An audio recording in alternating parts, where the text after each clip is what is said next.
let me take you through straight to the world that's currently bracing for the worst fallout of Iran-Israel's war. United States now stepping in, attacking Tehran's key nuclear sites, joining Israel at this point to bombard Iran. In the biggest Western military action against the Islamic Republic, this is possibly the first time that we're seeing a war situation like this since the 1979 Iran's revolution. Iran's nuclear sites, including Fordow, Natanz, and Isfahan, all have been targeted. They've in fact been struck at by United States itself. So United States formally stepping into this war, joining Israel in bombarding Iran. US Operation Midnight Hammer saw B-2 stealth bombers at its way, targeting Iran's nuclear bases. Under the cover of darkness, taking off from the Whiteman Air Force Base, an American air base in rural Missouri. This ultimate target, Iran's most secure nuclear sites, were hit. In fact, the subsonic jets, which travel just below the speed of sound, flew over the Atlantic Ocean, loaded with powerful bunker buster bombs. The mission saw 18-hour flight one way with multiple mid-air refuelings and a series of decoys. The bombers dropped 30,000-pound bunker buster bombs capable of penetrating concrete 60 feet deep. This kind of weaponry used by the United States was needed to hit Iran's nuclear enrichment facility at Fordow. They basically used the best weaponry to target Iran. Not expected, but seems like under Trump, they are getting to go, giving all possible support to Israel at this point, in a way of formally launching themselves into this war. So far, it was Trump only siding with Israel and speaking of giving support, but at this point, we're looking at the United States unleashing its arms and ammunition in full spirit, going right at Iran and aiding Israel in this war in the best possible way, directly targeting their nuclear sites. The Trump administration calling this, in fact, their best attack or the most pointed attack at Iran. Iran's nuclear regime, he says, has been diluted. Listen in. A short time ago, the U.S. military carried out massive precision strikes on the three key nuclear facilities in the Iranian regime: Fordow, Natanz, and Isfahan. Everybody heard those names for years as they built this horribly destructive enterprise. Our objective was the destruction of Iran's nuclear enrichment capacity and a stop to the nuclear threat posed by the world's #1 state sponsor of terror. Tonight, I can report to the world that the strikes were a spectacular military success. Iran's key nuclear enrichment facilities have been completely and totally obliterated. Now, Iranian military officials and members of parliament have vowed that the United States will pay a price for its strikes on Iran's nuclear sites, as the United States has crossed the line, and also that Iran reserves all options to defend itself. US President Trump has urged Iran to stand down, saying that they targeted only their nuclear facilities and not civilians, so do not react.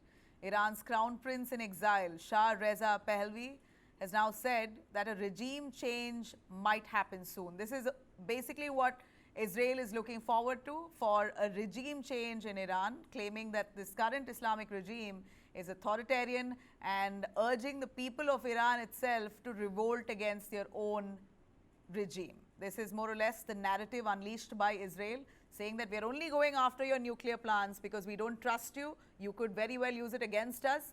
We're not going after your civilians, and we urge civilians of Iran now to revolt against their own regime. Well, here you have United States and Israel coming together as two to tango as this war intensifies. The Islamic Republic is collapsing. Credible reports indicate that Ali Khamenei's family and the family of senior regime officials are making preparations to flee Iran. The regime is on its last legs in towns and cities across the country. The military is fractured. The people are united. The foundation of this 46-year tyranny are shaking. All right, there you have it. It's certainly shocking at this point to see Iran being ganged up against by Israel and United States. Never did we imagine that this would come to this point so quickly. We saw just barely a few weeks ago Donald Trump in deep conversations with Iran around building a nuclear plant. And here you have now Trump taking a whole U-turn, backing Israel and fighting with Israel in this war against Iran's nuclear units. I'm going to introduce my panelists to give us a little more sense on what we see unfolding across the Middle Eastern region. Joining me live are Ellie Papes, Director, International Relations, Israel Defense and Security Forum, joining us live from Jerusalem, Israel. Thanks very much, sir. We also have Ambassador Deepak Vora, former Indian diplomat, with us. We also have Lieutenant General Sanjay Kulkarni, defense and geopolitical expert, for more. A quick take from our guest from Israel itself, who's right in the midst of this war situation. I really did want to come to Israel, but we hear that flights are blocked off, sir. Ellie, would you want to give us a little sense on how your people are doing? Are you all safe? Before I come to asking you, what are your plans in the next week? You all are being fully backed by the United States. It seems like Israel at this point will not settle for anything less than a regime change. First of all, thank you so much. We would very much look forward to having you here, hopefully at just a few weeks. Unfortunately, I may not be here in a few weeks. I'm hoping that I will have my first visit to Tehran. And I do mean that seriously. I think what is happening right now, what we're seeing is not so much the U.S. backing Israel. It's the U.S. has made it clear that removing the nuclear capacity of Iran is an American interest. Is the U.S.'s interest in getting involved and removing the regime, as President Trump has suggested last night. He suggested MIGA, make Iran great again. This is not an Israeli idea. This is an American idea. Remember, the Iranian regime targeted President Trump twice while he was running for office. He put out some tweets saying the hunted has now become the hunter. I think it's quite personal with President Trump. And frankly, it has been largely the policy of the U.S. government for the last 20 years. They understood that Iran is a problem. Iran is a threat to the United States. You can go back to back in 1979 when the previous regime had fallen, and this regime took over. What did they do was known in the U.S., where there were dozens of American hostages that were held hostage for over a year in the U.S. Embassy. It's quite personal to the United States of America, and I think you will see them continuing to operate in a way that shakes the regime to its core. Why is this personal to the United States of America? And let me bring in Deepak Vora for a quick word on that. Ambassador Deepak, why is this so personal for the United States of America? We're seeing Donald Trump going from actually negotiating with Iran, discussing a nuclear deal, a fresh one. In days after that, he's taken a whole U-turn to now fully indulge his armed forces in war against Iran's nuclear sites. Thank you very much, ma'am. Always a pleasure. I just heard brilliant way you put across what's happening. And of course, our colleague from Israel, sir, welcome. And may I say shalom to you also. And my wishes, Pitzachon leIsrael, which is always, and Israel lives in my heart. I have a Jewish daughter-in-law, by the way, in the United States. So you can see that I would be biased, so to speak. Ma'am, do you think he's done a U-turn? I don't think so at all. The United States, as rightly pointed out by our colleague from Israel, it's personal. No, when so many of your diplomats are soon after the regime change in Iran, they're kept incarcerated inside the mission for a long time. No, it hurts. It certainly is something that nobody would want it to happen to the diplomats of his or her country. And that makes it personal. Just as 9/11, people don't talk too much about Iranian involvement in that, I'm not so sure. That again is very personal, especially for those who lost family. We know about Saudi Arabia's involvement and Osama bin Laden and all the other stuff. So what I feel at this point of time, ma'am, as far as Israel is concerned, I put across. Let me ask General Kulkarni, who's one of the brightest, the most outstanding military officers I've ever met. What is Iran's problem? Why are they hell bent on eliminating Israel? What has Israel done to Iran? Israel is in the Middle East. Israel is surrounded on all sides by, at one time, very aggressive Arab Sunni states. And one by one, they made their peace with Israel. Saudi Arabia was on the verge of doing so. What is Iran's problem? It's not even part of the Middle East. Why is this kind of angst against the Jews? Why this hatred? Why does the government say we wish to eliminate Israel? The Jews don't have a right to exist. What arrant nonsense.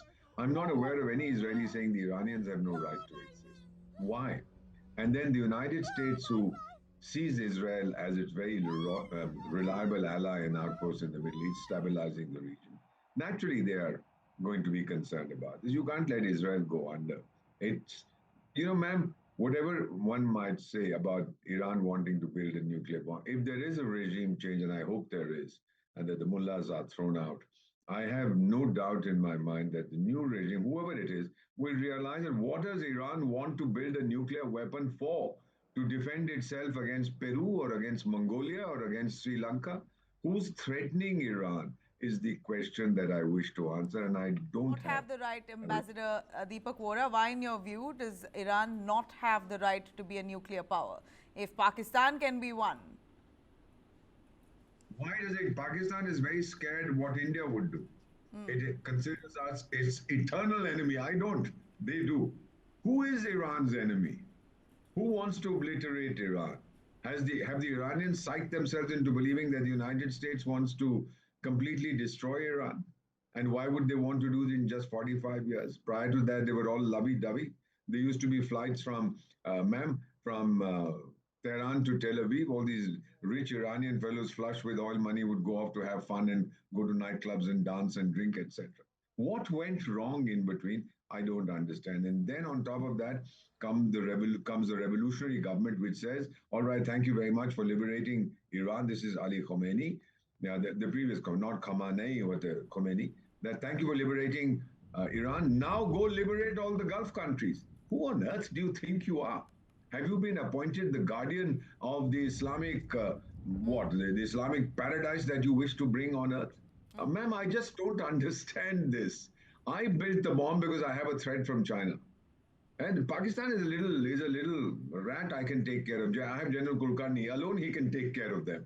The issue here is that what is Iran's threat per se? Israel's, I know. So from the looks of it, even if Iran did not feel threatened earlier, I think now they very well should be threatened by Israel going forward. Well, that's because they're building the bomb. And if they had not built it, would Israel threaten them? Who do they have to blame for this?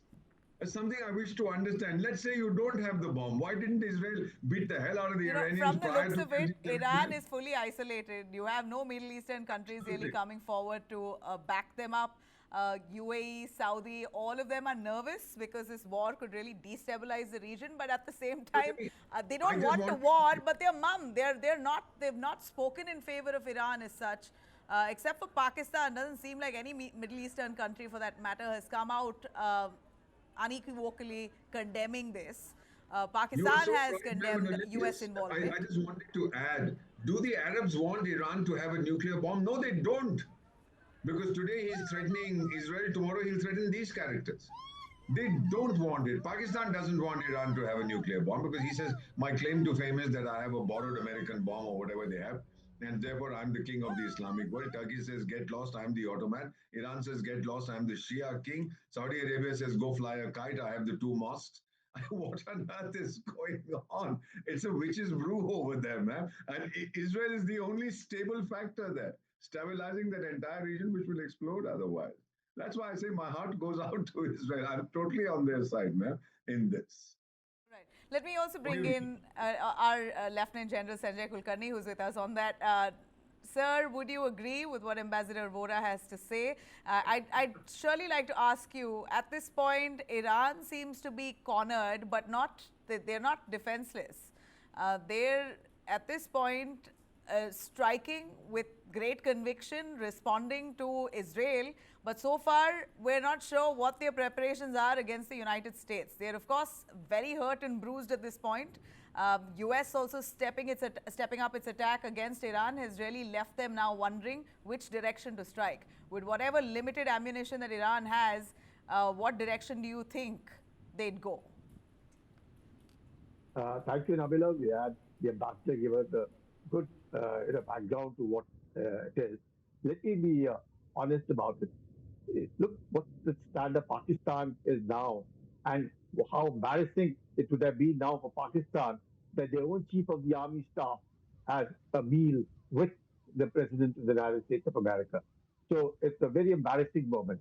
Now, even Iran at this point of time, the enmity as it goes back and dates back, of course, the Iranians, the Persians, and the Arabs are different. There's two different DNAs, the Arabs and the Persians.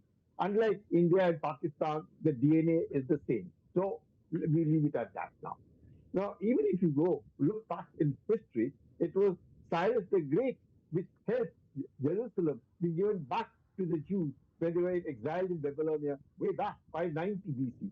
So there's been a lot of love and affection between the Iranians and the Israelis, not just now, even till 1979. If I'm talking of 590 BC, I'm talking now of 1979. So there's been a lot of love and affection between the Israelis and the Iranians.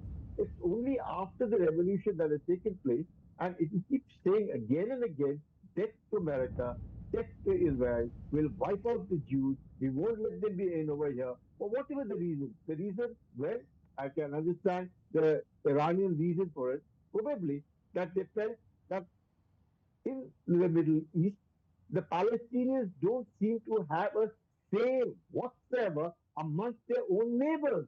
None of them want them there, except that the Iranians are fighting for the Palestinian cause, so be it, but then not having proxies, Hamas and Hezbollah, trying to fight it out with Israel all through. That's not done. And that is where the whole problem crops up. Otherwise, till 1979, I find everything hunky-dory. So much so that the intelligence organization of Iran has been actually created by Israel. And now, subsequently, of course, what Mossad has done inside Iran is a different story. So, with all that, if you keep saying again and again, somewhere down the chain, Nabila, you think that the Iranians are innocent. Where in the world would you want to have a nuclear peaceful, absolutely a nuclear plant for peaceful purposes, 80 feet deep inside? Where do you have one like this? Nowhere in the world. But you know, also to say one nation to have a nuclear ammunition is for peaceful purposes, I'm not too sure if I can agree on that. No one has a nuclear bomb to maintain peace.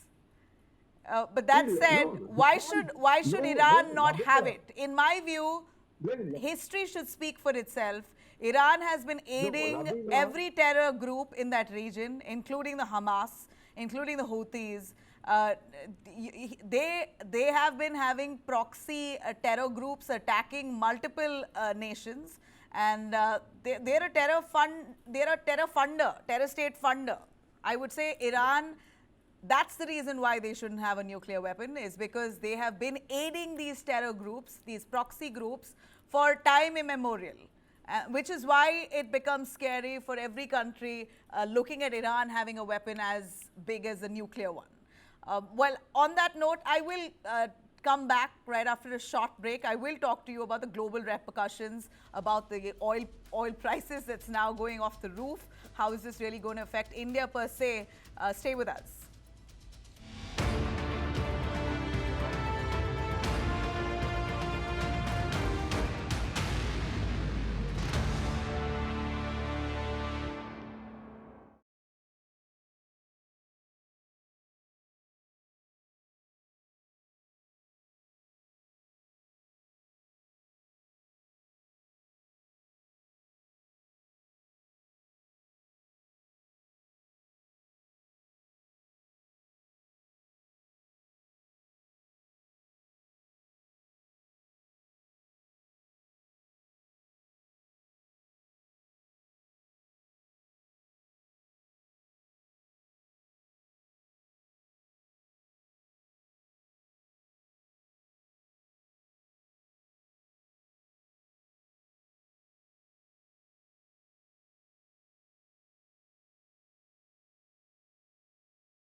All right, as I take this through my guests, I'm going to tell our viewers on how UN Security Council meet today had a heated clash between all the nations currently involved in war, US, Israel and Iran. After US struck three of Iran's nuclear sites, it appears that Iran now really stepping up its attack against the United States at this UN Security Council meet. They all clashed with one another at that emergency meeting that was held by the UN Security Council. During that meeting, Iran's ambassador to the UN, Amir Saeed Iravani, has condemned the attacks by the United States, accusing US of manipulating the Non-Proliferation Treaty, the NPT, into a political weapon. Iran's foreign minister, who met President Putin in Moscow, also repeated the same thing at the meeting, saying that US is misusing the treaty. Acting US envoy Dorothy defended the US strikes, though, in response, saying that Iran had obstructed negotiations and posed a global growing threat. Israel's ambassador Danny has echoed the same warning, accusing Iran of using diplomacy to stall while it developed missiles and enriched uranium. Now, to bring in our guests on that, the UN Security Council meet was heated. Of course, a lot of words that were exchanged, heated words. Iran at this point, Ambassador, if I could ask you a quick take on the Non-Proliferation Treaty. Iran accuses US of manipulating the NPT. What does that really mean? I wish I knew. But thank you very much for showing us this racket. I think it's based somewhere in New York. It's called the United something or the other. United Nations, yes.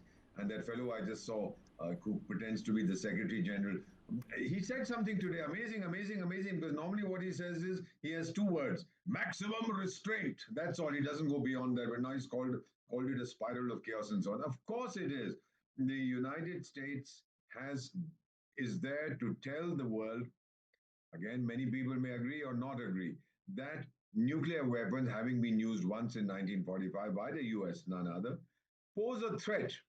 And therefore, the Non-Proliferation Treaty says that those countries that do not have it should not have it. Now, the argument that we had used at that point of time is discriminatory. Why should only the 5 fellows sitting there in the UN Security Council as permanent members have it and nobody else? So there were arguments back and forth. But when he says you are using the NPT against us, it means you're using it to tell us, Iran, the great Persian civilization, the great Safavid Empire, successors of Darius the Great, that we cannot achieve greatness. Somebody has put it into their head, to be a great power, a great nation, you must have a nuclear weapon. Happy birthday. I'm not sure that's right. But that seems to be the idea, that you are misusing the new Non-Proliferation Treaty, which was intended to make the world a safer place. You are misusing it to hit us. That is the argument, that the core argument. Can we have the UN Security Council chief speak? He's just reacted. Let's listen in.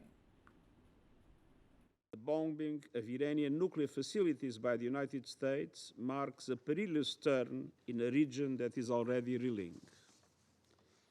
From the outset of the crisis, I have repeatedly condemned any military escalation in the Middle East.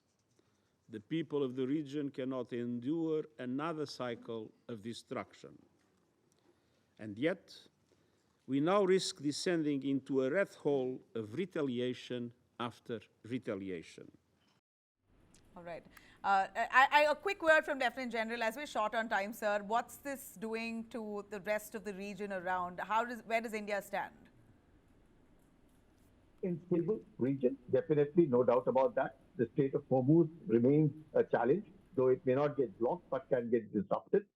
The oil prices will shoot up, but of course, hopefully, if the things can get resolved in another 72 hours or 96 hours, which hopefully should, because the main aim was to neutralize and therefore not make Iran capable of a nuclear weapon. So that threat is no more. As regards the regime change is concerned, I have my views. Well, it's the Iranians to decide as to what kind of a regime would they want. And so much better, the Iranians themselves can think about it. I'm sure if there is a possible implosion, it would be from within, that they themselves would be. But at this point of time, well, the Ayatollah seems to have rallied people around it. It invariably happens whenever you're down and out. People always rally around the person. So that is perfectly fine. And therefore, the regime change could hang on for some time. But definitely, the nuclear threat is no more. The Strait of Hormuz must continue to be shipping, not for any other reason, because otherwise it affects the entire world. The oil prices should have shot up by about 10%, but well, it should be better to stabilize at this point of time. And all of the countries, rather than instigating, rather not instigate anybody, even if Iran feels so, I'm sure the Israelis are also feeling the heat of it. They've never ever seen such a thing happening in Tel Aviv or Jerusalem or for that matter in Haifa. So the Israelis also don't want war at all. Well, I'm let's sure hear it from the Iranians Israeli understand that. himself as I wrap with you, Ellie. I'm going to show our viewers of visuals of the evacuation, Indians being evacuated from Iran largely, but it appears that Israel at this point has closed its airspace. A final word from you on the safety of Indians there in your country and, of course, of your own people. How long will this go on to? Well, I think, first of all, I think everybody here is safe. The Homefront Command does an excellent job of communicating to people where to go. And Israel is a society that cares about our loved ones, are not trying to make everybody into a martyr. And therefore, we have built a society. Unfortunately, we've had to build a society based around shelters from incoming missiles from all sorts of enemies who have no reason to be our enemy, but just governments who dislike us. How long would this go on? It seems like it will go on as long as the Iranian regime will stay alive. And that's why today, Israel spent most of its efforts no longer targeting different military aspects of the Iranian regime, but targeting the IRGC and the five different militias that are designed to protect the regime. And I could listen to you, but I know you don't have time. Any regime that has 5 different militias that are designed to protect them demonstrate that they have absolutely no support from the people, and it's just a matter of time before the people have the final word. We've heard you. Thank you very much, Ali, Ambassador Vora, and Lieutenant General Kulkarni for joining us on that. It's a wrap from me here. Thanks for watching.